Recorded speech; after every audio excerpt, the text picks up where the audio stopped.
Bonjour tout le monde, moi je suis Elodie Sauré, je travaille pour l'ADI. L'ADI en fait c'est une asso qui peut apporter des solutions de financement quand ça peut être compliqué au niveau de la banque, et également donc des services d'accompagnement. Aujourd'hui moi je suis ravie d'accompagner Tania pour ce témoignage. Là on est autour en fait de la thématique développer son entreprise à impact. Alors c'est vrai que créer son entreprise, souvent c'est du business, c'est son chiffre d'affaires, c'est sa rentabilité, son salaire, etc. Mais évidemment, c'est pas que ça. Et on l'a bien vu aussi au travers des témoignages précédents, c'est un défi sociétal aussi, créer son entreprise, notamment là, je pense à l'intégration vraiment de la transition écologique, vraiment aujourd'hui dans le cycle de vente, etc. Et c'est être utile aux autres aussi, créer son entreprise. Et avant que je te donne la parole, Tania, j'avais juste envie de vous lire l'article aujourd'hui qui est paru dans l'Ouest de France. Le titre de l'article qui est à Rennes, la blanchisserie de Tania réinsère aussi les plus précaires. Voilà, donc j'avais juste envie de vous dire ça. Tania, je te laisse te présenter en quelques mots et puis ton activité, ton entreprise. Oui, volontiers. Donc bonjour, donc moi je suis Tania, j'ai 44 ans et j'ai créé il y a 5 ans L'aide Père, qui est une entreprise d'insertion dans le secteur de la blanchisserie. Donc voilà, je viens d'un milieu salarié dans l'industrie voilà, électrique et masculin. Mais j'ai fait carrière et à un moment donné j'ai voulu prendre voilà, un tournant. Mais j'ai pas voulu le faire que pour moi. Enfin, j'ai voulu faire quelque chose qui me ressemble, pas copier ce que j'avais toujours connu dans l'industrie et dans le salariat.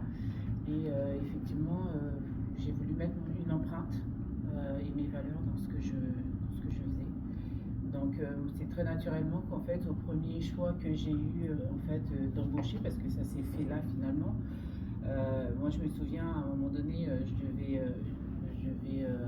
recruter mon premier salarié qui à l'époque était un alternant et en fait j'avais reçu plusieurs CV et finalement très naturellement je suis allée vers alors je les ai reçus en entretien aussi, j'avais reçu trois jeunes femmes en entretien et en fait naturellement je suis allée vers celle qui était le moins employable en tout cas sur le papier. Et j'avais une cliente qui était aussi une amie, parce qu'on faisait partie du même réseau entrepreneur féminin. Et je me souviens qu'à ce moment-là, on échangeait beaucoup. Et donc, j'ai échangé avec elle sur ce recrutement. Et puis, elle me dit Tania, là, tu commences, tu devrais peut-être pas faire du social. Et en fait, finalement, c'est ce qu'elle m'a dit qui m'a fait y aller là. Non, mais parce qu'en fait, je me suis totalement reconnue en fait. Je me suis dit, puis je me souviens que j'hésitais entre deux profils, et c'est aussi pour ça qu'elle m'a dit ça, parce que j'hésitais entre deux profils, celle qui était bien sur tout d'abord, voilà, le CV, voilà, et puis je savais qu'elle allait pas avoir du mal à trouver aussi après moi une alternance. Et puis l'autre qui, elle, l'entretien s'était pas très bien passé. Enfin, je me souviens même qu'en plus de ça, l'école m'avait donné les autres CV, puis celui-là me l'avait glissé en dernier en me disant bon, il y a celui-ci aussi. Et en fait, quand mon ami m'a dit ça, je me suis dit si, au contraire, moi j'ai envie d'y aller parce que je suis pas sûre qu'il y ait quelqu'un d'autre qui lui tende la main. Et j'ai envie d'être cette personne-là en fait. Et tout cet impact social, insertion, est-ce que c'était vraiment dès le départ, est-ce que tu l'as intégré dès le départ dans ton modèle économique, quand tu as commencé à travailler ton projet? Alors non, mais tout simplement parce qu'en fait, moi je me voyais pas arriver jusque-là. Ok, donc là c'était un peu peut-être la toile de fond en termes de valeur. Voilà, en effet, je crois savoir que tu as démarré déjà par une micro. Oui. C'est ça, et les choses se sont petit à petit développées. Exactement. Donc en fait, moi je me suis un peu aussi laissé prendre en fait dans mon activité et en fait alors oui, moi j'avais pensé à mettre toute ma personne, toute ma valeur dans ce que je faisais, mais clairement, moi au début, je ne m'étais pas vue avec une équipe autour de moi. Donc, j'étais pas allée jusqu'à effectivement l'insertion. Et voilà, c'est au fur et à mesure aussi des demandes, au fur et à mesure des commandes clients qu'à un moment donné, on parlait de s'entourer et puis aussi de savoir pointer du doigt ce qu'on ne peut pas faire, ce qu'on ne sait pas faire. Donc, à un moment donné, ça s'est présenté à moi, où je me suis dit, bah là, il me faut clairement une équipe, je ne peux pas tout faire.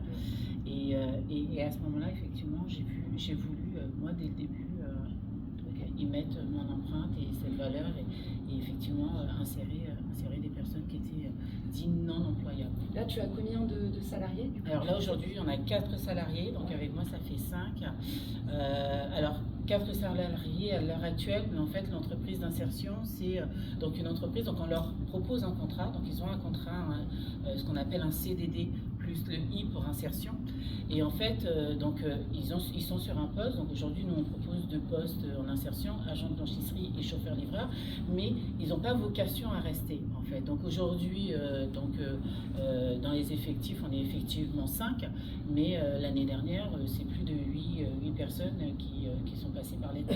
Parce que l'idée, c'est qu'on est vraiment aussi sur une période de transition pour ces personnes. C'est ça. C'est vraiment de travailler leur capacité de rebond, justement, pour rebondir vers de l'emploi, etc. Exactement. Toi, tu vas travailler aussi du savoir-être professionnel, après tes compétences en lien avec le métier de ton entreprise. Oui. On est sur ces sujets-là. Tout à fait. L'idée, c'est effectivement d'être vraiment un tremplin. Donc pour ces personnes-là, donc on peut recevoir tout type de profil. On a reçu, enfin moi je me souviens d'un profil qui m'a marqué. C'était une mère au foyer qui avait une licence de communication et qui n'avait jamais travaillé. Et effectivement, l'idée c'était ce tremplin. De pouvoir dire, bah voilà, tu viens sur un poste, tu y passes le temps qu'il faut, donc ils peuvent y rester jusqu'à 2 ans, donc 24 mois, ils peuvent faire un parcours jusqu'à 24 mois. Et l'idée, c'est après, effectivement, alors déjà, c'est valorisant sur un CV, mais du coup, après, ils peuvent aller postuler sur un autre poste parce qu'ils ont une expérience, parce qu'ils ont cette première expérience-là. Et effectivement, nous, on n'est que le tremplin. Alors, on va leur apprendre, on va les accompagner sur différentes problématiques. Hein. Alors, les plus simples, ça va être la garde d'enfants, parce qu'il y a aussi beaucoup, mine de rien, de mamans monoparentales et finalement, bah, elles ont fait ce choix-là parce qu'elles n'avaient pas de solution de garde. Donc, on va nous les accompagner en disant, il y a des solutions de garde qui existent pour que vous puissiez travailler. Il va y avoir des problématiques d'addiction, hein, on y est, donc on va les accompagner. Il va y avoir des problématiques aussi, il y a des personnes à la rue. Voilà, donc on va les accompagner sur la recherche d'un logement, en plus de travailler. Donc en fait, et c'est aussi pour ça que l'insertion, ça fait du sens, parce qu'on a l'habitude de dire que le travail, c'est une sociabilisation, mais tout à fait, en fait, c'est un lien de sociabilisation. Donc on leur offre un poste du travail au sein d'une équipe, mais ce n'est que le début pour ensuite aller sur autre chose.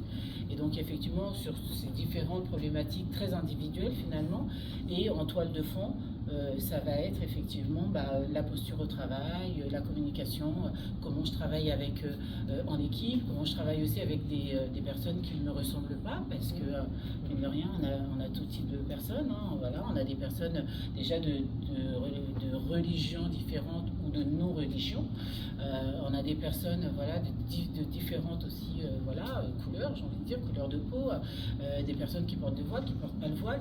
Et en fait, là, je travaille avec quelqu'un qui ne me ressemble pas, et je cohabite, et voilà, je discute, comment est-ce que je communique, comment aussi, alors ça me faisait rigoler tout à l'heure quand on parlait,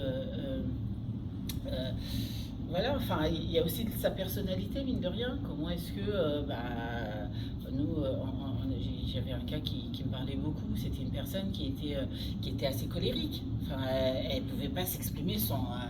Et puis il a fallu lui dire non, on temporise, effectivement. À un moment Travail donné, relationnel, gestion des émotions. Voilà, c'est ça, exactement. Je vais te poser peut-être une question ultra peut-être basique, mais quand on parle un peu d'entreprise d'insertion, derrière on peut se dire ouais, mais c'est de l'administratif, ça va être super compliqué à gérer. Comment tu arrives à intégrer en tout cas un peu tout ce backup, un peu cette admin, et après le management un peu aussi au quotidien? Comment ça se passe? Alors on se fait aider, on se fait entourer. On se fait entourer. On pointait du doigt tout à l'heure le fait de savoir, moi je parle de force et de faiblesse, il faut connaître ses forces et ses faiblesses. Moi je me fais beaucoup entourer. J'ai 2 personnes phares, dont une qui était là quasiment depuis le début, avec moi. Là, on a recruté une CIP, donc une conseillère, enfin une CIP, une CISP, une conseillère en insertion et en accompagnement socio-professionnel. L'idée, c'est effectivement de se faire beaucoup entourer. Après, moi, j'applique un management de proximité. Je suis là, et puis, alors moi j'ai aussi voulu très rapidement, parce qu'on me l'a proposé à un moment donné, justement qu'il n'y ait pas de cette organisation pyramidale.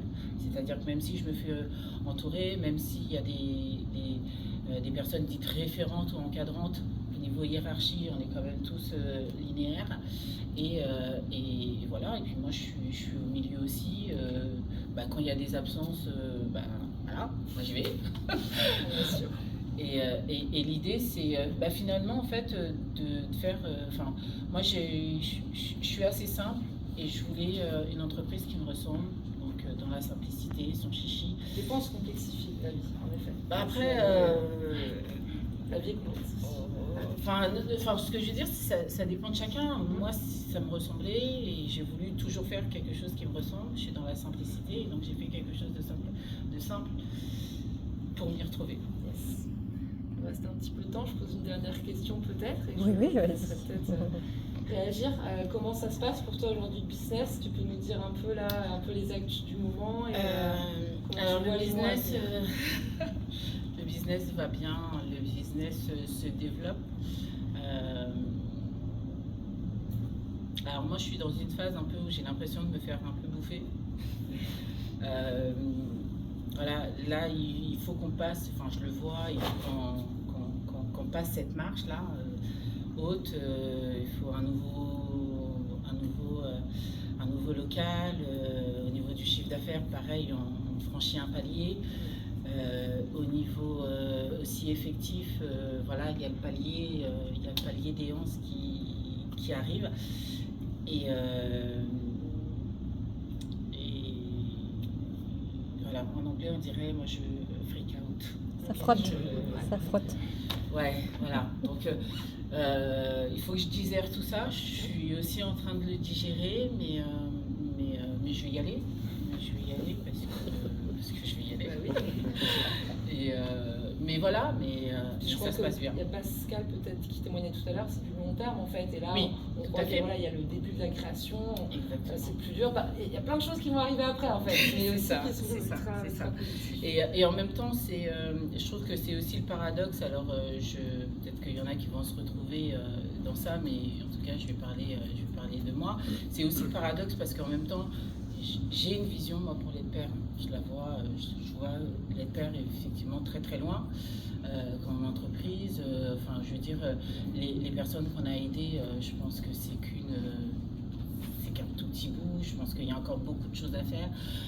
Je pense qu'aussi en transmission par rapport au père, moi, j'ai vraiment une vision qui aujourd'hui n'est pas arrêtée sur l'Aide-Père. Mais c'est le paradoxe parce qu'en même temps, je sais que l'Aide-Père va aller loin, mais en même temps, il me faut y aller étape par étape, step by step. Voilà. Merci beaucoup Tania pour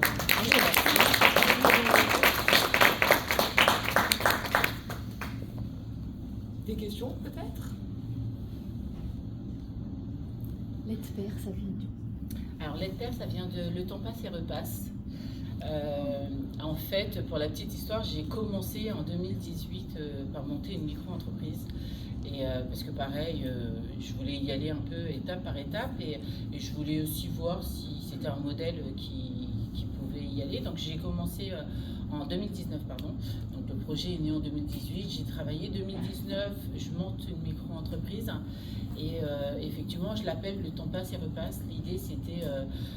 alors moi je sortais d'un burn-out, je voulais lâcher prise, cette idée de se dire vous pouvez déléguer le linge et cette fonction du linge. Alors d'abord, au départ c'était très pragmatique, destiné aux particuliers. Donc l'idée c'est de se dire voilà, vous pouvez le déléguer, on vous fait gagner du temps en passant chez vous et en repassant. Donc voilà, c'était l'idée de Le temps passe et repasse. Et en fait, donc fin décembre 2019, on ferme, je clôture la micro-entreprise pour créer janvier 2020 l'entreprise. Et je voulais garder de ça sans garder le nom qui me semblait trop long, et on a pris l'acronyme, donc l'EDPER. Sympa. Merci en tout cas. Et puis allez voir le Ouest France aujourd'hui. Je crois qu'il y avait... Ah pardon, excuse-moi Léna. Tu travailles plus avec des professionnels maintenant ou c'est encore Oui. des particuliers? Alors en fait, on a scindé en 2023, je parlais tout à l'heure de se laisser un peu emporter par le flot.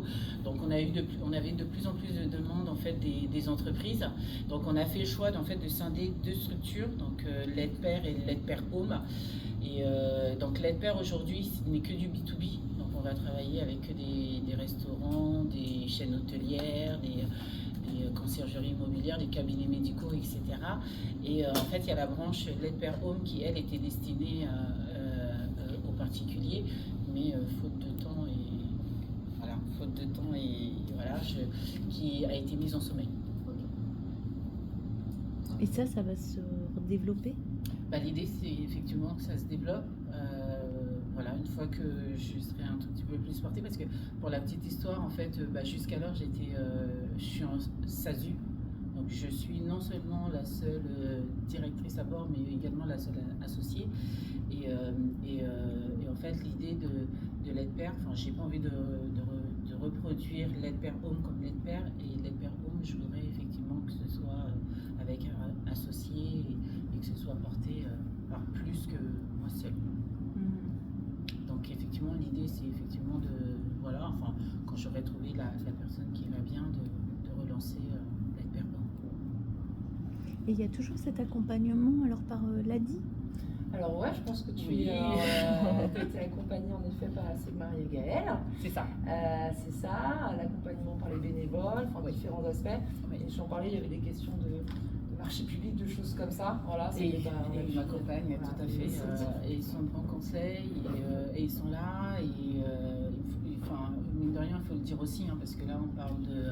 Je suis à la une de Ouest France. Alors, déjà, quand ils m'ont contacté, ils ne m'avaient pas dit que je serais à la une. J'aurais peut-être pas. Mais c'est aussi de l'ADI. Et l'ADI donne de la visibilité, ils accompagnent, ils donnent des conseils, ils sont aussi énormément présents. Et je sais qu'il y a eu plein de choses, il y a eu des vidéos qui ont été faites, c'était effectivement par le biais de l'ADI, il y a effectivement de l'accompagnement avec l'ADI Cantine. Et les experts. Ouais. Mais en fait, j'ai connu énormément d'associations que je ne connaissais pas. Donc je suis ravie. Parce que c'est vrai que je ne connaissais pas les expertes, BZH. Et ouais. Ça à la revue de presse. Voilà. Super. Bah Merci ouais, beaucoup. carrément. Merci. Merci.